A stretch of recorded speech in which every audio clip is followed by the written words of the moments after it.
The next creature we're going to talk about is that of the Aarakocra Skirmisher. So these guys again appear in the plains of air and also in mountains typically, and usually they just have individual drops as well as implements. So they are bird-like folk again, and they conquer the skies and all that different stuff. And we're going to specifically be looking at the Skirmisher, which goes ahead and then basically is an aerial fighter who fights among the clouds, and they go ahead and attack landbound threats with a diving strike from above. So they look like this, obviously, and we're gonna go and look at their stat block. So first off, they're okay power. They're a CR14, so you could send these at level 1 party. 4 of them probably would be equal to a level 1 party.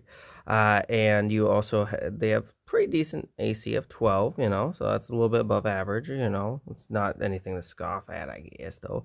And you also have only 11 HP, so again, this would be a good for beginning campaign. I guess if you have Aarakocra for some reason as the major opponents, I'm not sure why you would want that, but they are, by the way, elementals, which is very important change to this one. They also have 20-foot movement and 50 speed, so that's kind of cool.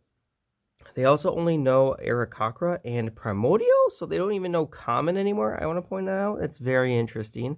I don't know why that is, but they also go ahead and have a talent attack, which is pretty dang nice because it does 3d4. I don't think there's many creatures that actually in the old edition that had specifically like 3d4 is always like 2d6 or something like that, but this one has 3d4.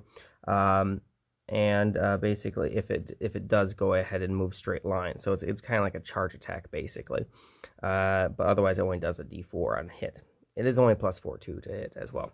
And then you also have the Wind Javelin. So it's a melee or range. So it's +4, reach 5 feet, or 30 to 120 feet, with disadvantage.